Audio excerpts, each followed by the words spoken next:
Well, thank you very much. I want to say outstanding job to the ladies in the booth back there this afternoon.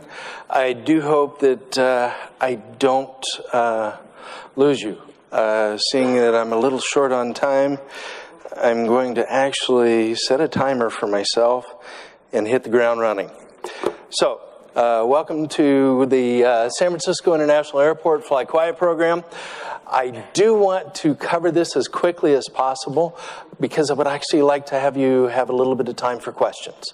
So, San Francisco International Airport started this as an initiative for our roundtable.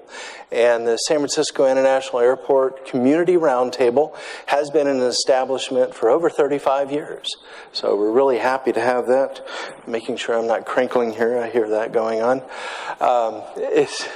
We were to encourage the airlines to fly quietly and do well at SFO and be good neighbors, basically.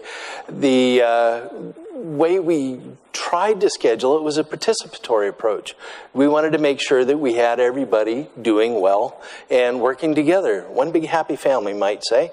The issue is that as you go through these things, you realize the way you used to do business is not very good. We used to get a complaint, we'd match it to a flight track, we'd then send it to the chief pilot.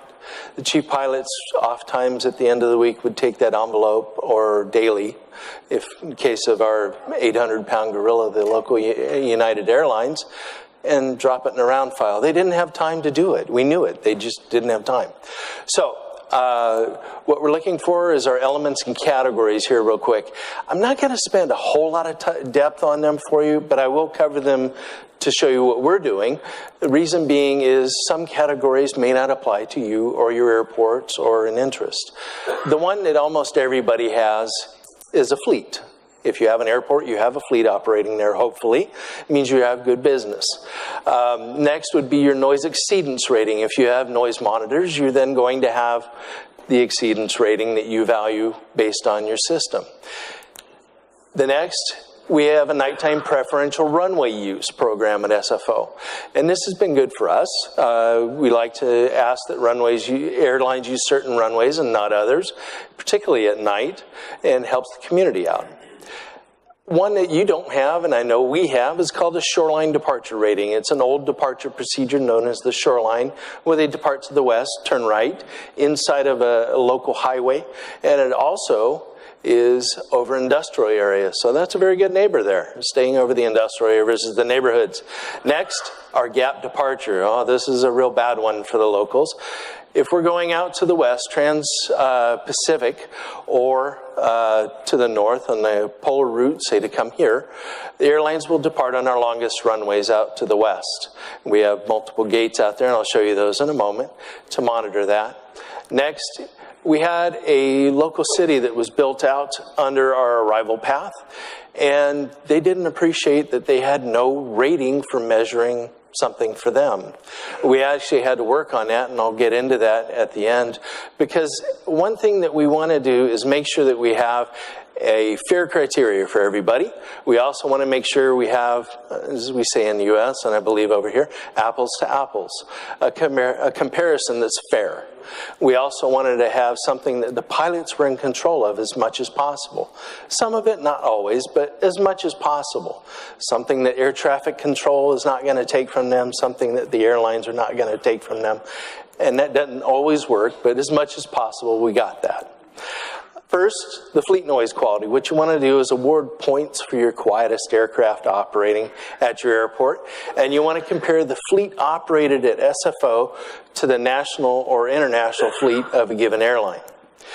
So, to do that, you take the certification levels, you look at the difference between the top end for that aircraft, and you look at what the actual aircraft rated at. And here you're looking at the 757-200, and we also have the infamous 747-400. You can see the differences there in the black, and that's what we're seeing as the limits. And the actual monitored versus certificated noise values are below that. We take the difference. Here's a table that you cannot all read, I know that. But I will explain it to you really quickly. We're looking at the Embraer 145 at the top.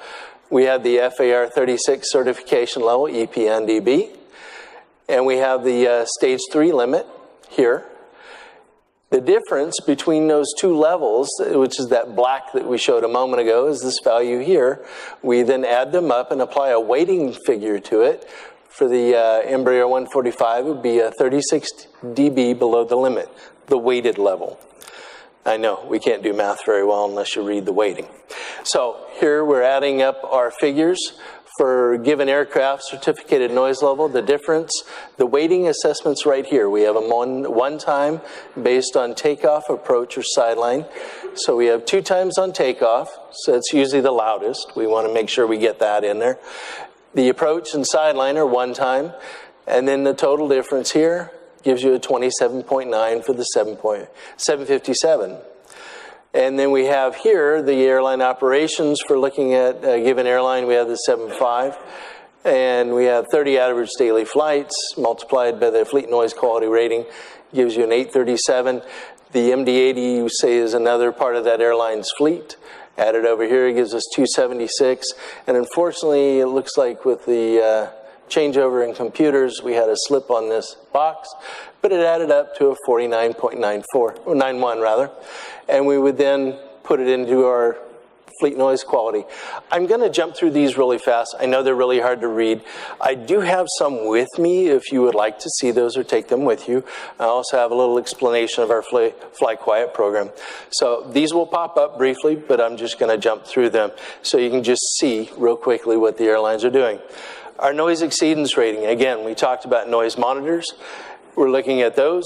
And when we talk about the noise monitors, SFO has 29 permanent sites with 4 for ground run-up on the airport, and we have 4 portables that we'll take out there. Quite a few noise monitors. How often do airlines create exceedances? Well, it depends on what they're operating and which direction they're going. If they're over the water, they don't create an exceedance because we have no monitors out over the water. We also have maximum noise levels set at each noise monitoring site. And what you can see here is San Francisco Airport down here in the lower end. Follows the noise contour that you can see right here based on this. We have others that are established, and one down here you don't see, established based on political request. We understand that too. We're also getting requests for many more right now. So we'll see how that goes. The colors let you know what grouping they're in. The 2 closest to the airport, we know during the day it takes greater than or equal 105 decibels to set it off. But at night, we lower it by 10 decibels to follow the DNL thresholds. So you can see that all the way down as you follow the colors wider and further away. This is another table you can't read very well, but this is our exceedance thresholds. Based on the color chart you saw before, these 2 are group 1, 105 to 95. The group 2, 3, 4, and 5, all the way down through all of our noise monitors. And then here's what a noise exceedance rating table looks like. So what you're looking for is how many noise exceedances an airline had versus how many quarterly operations. We then do the math for exceedances per 1,000 operations to make a level playing field for all the airlines. We then come up with a score. This guy scored perfect 10 for the quarter. And then here's our average. Our nighttime preferential runway use. Between 1 and 6 a.m. is when air traffic control says, everything perfect, we can do all of this. That's why the program is set between 1 and 6 a.m. The communities right now are actually asking that we change that we go to more of a DNL definition of nighttime, 10 p.m., 7 a.m., something like that, which would also give more respite for the community around. We're fine with that, I guess. It's just a matter of, can we make everybody mesh up and help us out to do this right? We're asking that they depart over land and turn over water second best, and then we ask that they depart and climb over land least. So here's SFO, a nice close-up, more recent picture, so you can see some of our construction here. Actually, no, it's not the most recent. We're doing a lot of work down here on our Terminal 1, so you'll see the changes coming. All right, the preferred is a 10 departure to the east. Out over water at night. Next would be a 2.8 with a right turn out over water. You'll hear Highway 101 and see Highway 101 mentioned, but that's this slab of asphalt right here that goes borderline on SFO right out front. Fairly easy to see, actually. The next preferred would be a 1 departure out over the bay, and a least preferred is a 2.8 straight out to the Pacific Ocean. The points down here, they'll get 3 points if they do a 10. They'll get 2 points for that right turn off of 2.8, 1 point off of 1, and then 0 points for the gap departure. Here's what it looks like. We break it out with their how many operations they did, which runway they used, the 10s, the 2.8 shoreline, the 1, or the 2.8 straight out, and then they get the cumulative score here. Oop, back up. There we go. The shoreline departure, this is that tight right turn off runway 2.8 I showed you a moment ago. We have a separate rating for it. So yes, an airline that operates at night, a very heavy aircraft, from runway 2.8, and does that right turn can really get dinged very hard based on the point schedule. So in looking at this, this is the procedure for runway 2.8. Here's Highway 101 that I showed you a moment ago.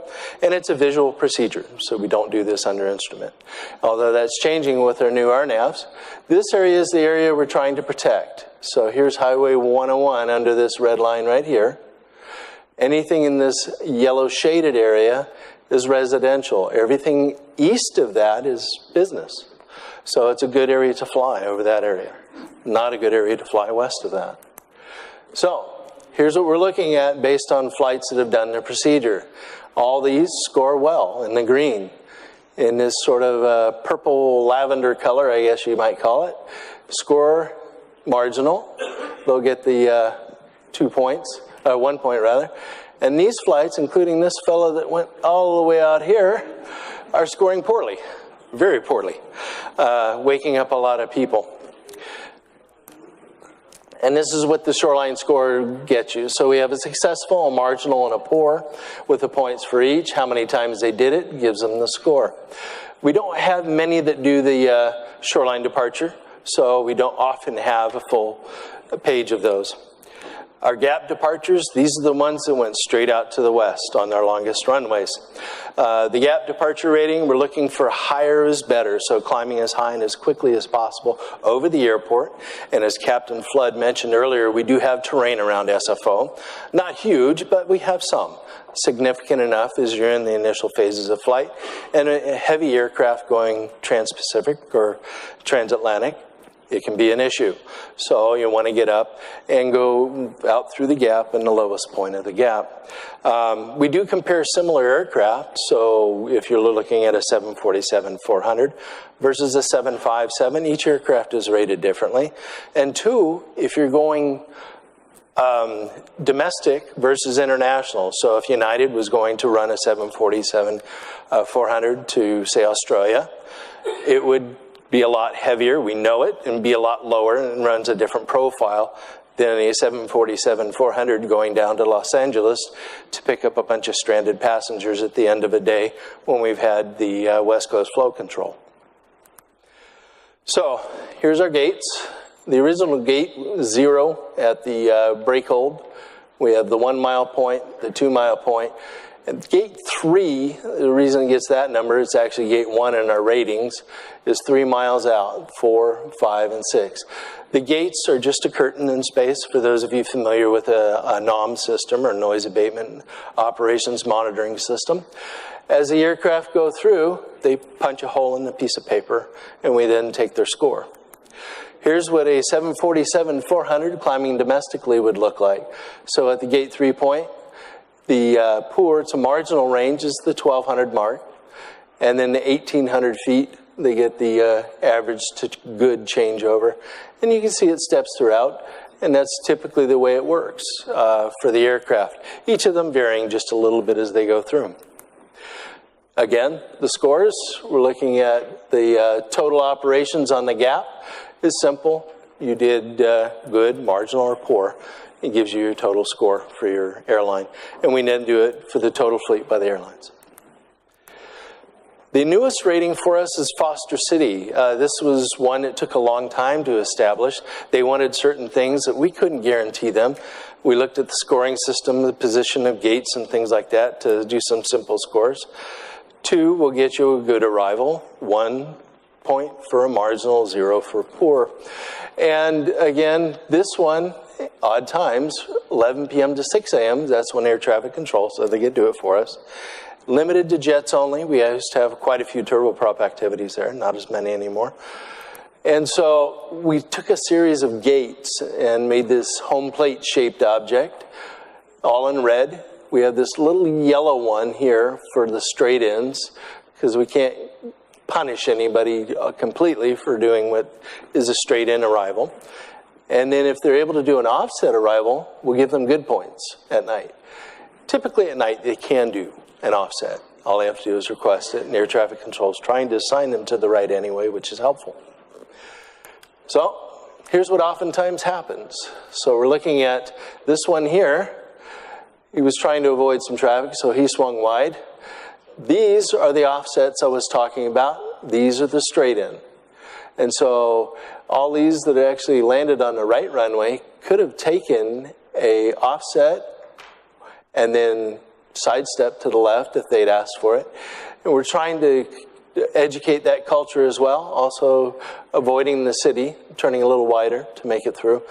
And so this is what the Foster City arrivals look at: successful, marginal, and poor, and the score for them. We have the summary, which brings in all of the categories for an airline.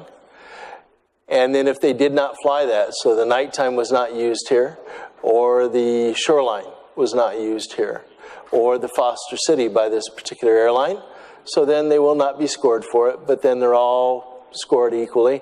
And here's what the summary chart looks like. Looks like I did it twice there. So real quickly, we're getting short on my time, but I want to go through the final parts. The publicity, it's a big part of it. We found initially that the folks were excited to hear about it. They wanted to see it in the print. They wanted to see it in the wire releases, things like that. It also provides transparency. The whole program does. Gives the public the views of all the scores. And we also published a video. The video, I have a link to it. If you just look up the SFO Fly Quiet program on YouTube, you'll find it, and you'll be able to view it. We had it professionally done. It's about 16 minutes long from start to credits, 12 minutes for the video itself. It was quite a feat in itself. We actually had to try to do something that pilots would understand as well as the public. So we're working both ends of the extreme here, trying to get everybody to understand what was going on with the program, be able to benefit from it, and get understanding out of it. The awards, it's named for my predecessor, John Long. John C. Long was the manager of the aircraft noise abatement at SFO. He passed away on Father's Day while getting ready to go sailing with his family while he was serving the office. And so why not? What a better thing to do than name a good program after him, since he's the one that started it. The awards, we look at the most improved. It's very simple. It's a mathematical formula. Who came up the best. We also look at who was the quietest, who had the best quiet score this year. And then we also have the ambiguous one, which is the Chairman's Award. The Chairman's Award is given up to, I'd say, 5 or 6 on a good year. Recommendations from the Noise Abatement Office. He then takes those, goes in, and then reviews what he needs to, ask for our help in weeding it down. He'll then pick one and give them the Chairman's Award. The results, airlines have responded favorably at SFO. They want to improve at SFO, and scores are going up, not down. I've been asked many times by other airports for help. The reason being, they're having difficulties. Either the airlines or the FAA don't want to help them on this. It's not going well. It's resulting poorly for them. What did you do that got that? How did you get there? So we'll actually try to correspond with them, talk to them, help them out. I've already heard here in Europe that it's not going well with certain airlines that actually are doing well with it in the States. I've heard from colleagues at other airports in the States that say, how did you get them on board? They're the ones that are fighting us the hardest. Well, all of this is a matter of how you approach it. I think, too, when John Long approached the airlines initially, he came to them showing them our stack of papers with a complaint and a flight track on them, where we said, please answer these. And an airline like United operating at SFO would oftentimes get 100 of those a day. And that's a large manila envelope, rather thick, about the size of our packets we received when we checked in today. Could you imagine as a chief pilot trying to deal with all you have to do with that airline, trying to go through that packet for one airport that your airline serves? It's a hard thing to do. So to have something like this done quarterly where you can review it quickly, have an executive summary dropped in your lap, it's a pretty good thing. If you approach it from that way and explain it to the airlines, oftentimes it works out very well. So it looks like I just came in. Thank you very much. I do appreciate it. Herr Gunther, any questions?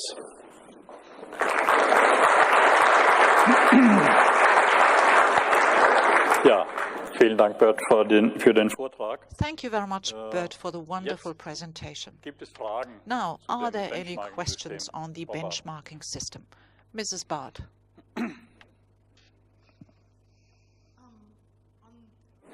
On the criteria, whether they use the track rather on the sea or rather on the housing areas, do you consider if a certain flight was commanded by the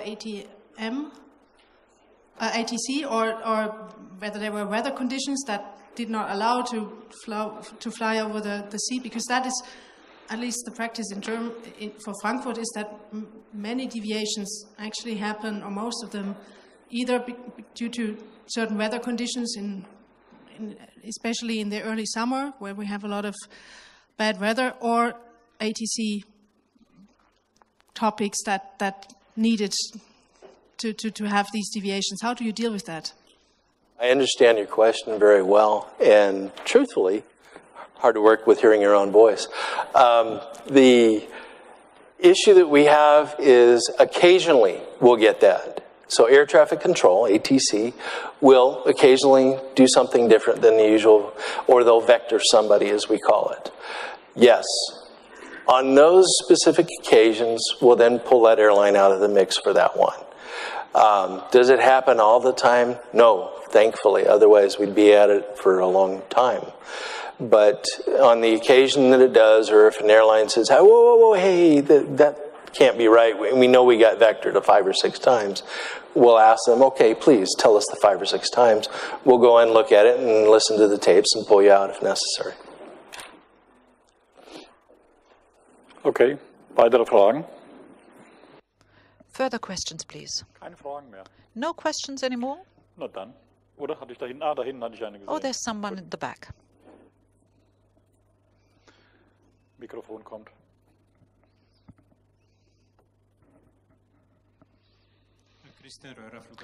My name is Christian Röhrer from Vienna Airport. I have a question on nighttime flights, nighttime departures. Can the pilot choose, or is it ATC choosing the runway? Because if it's not the pilot, how can he get that rating, that score? Very good question, actually. I know in the U.S., and I believe worldwide, the pilot has the final command of the aircraft.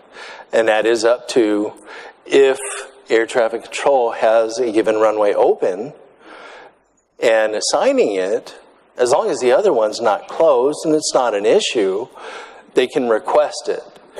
Since they're parallel and they're so close together, 750 feet apart from centerline to centerline, then the airline asking to sidestep to the right or requesting the right runway versus the left wouldn't be an issue. If he was requesting a totally different runway or something else, okay, he may get held, he may get vectored way out and be brought back in. Sure, that might happen. But no, it's not generally an issue. Okay. Noch eine Frage? Any other question? Herr Maul.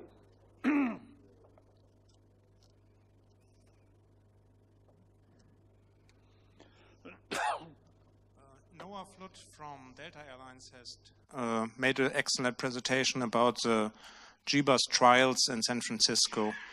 What is the opinion of you as an airport to these trials, especially concerning the noise issue? And do you want to support the GBus and technology PBN implementation at your airport? Oh boy, you ask a good question. This is going to take a little bit, but yes, I'll answer your question. Noise abatement on the airport supports GBus. We actually were very involved, as Noah will tell you. In fact, some of the approaches, the offset arrival, I was helping with that one. The other thing about that is that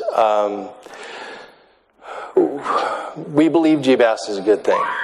We would like to see the FAA, Federal Aviation Administration, support it.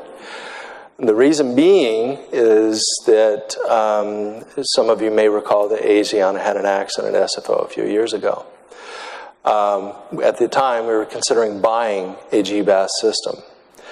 The issue then came right after that the lawyers went straight to the airport management and said, who owns the instrument landing system? We were fortunate we were able to say, that's the FAA, not us. It also made us look a little closer about purchasing and maintaining any sort of instrument landing system. So it'll be a difficult time before the SFO actually goes out and buys one. I mean, it would have to be a heck of a case. It really would. But if we can convince the FAA to buy and support them, we're there. Okay, Herr Maul zufrieden? Ja, okay. Gibt es noch eine Frage? So, Wenn nicht, dann if there is no question, let me thank you once again very warmly for your excellent presentation and for taking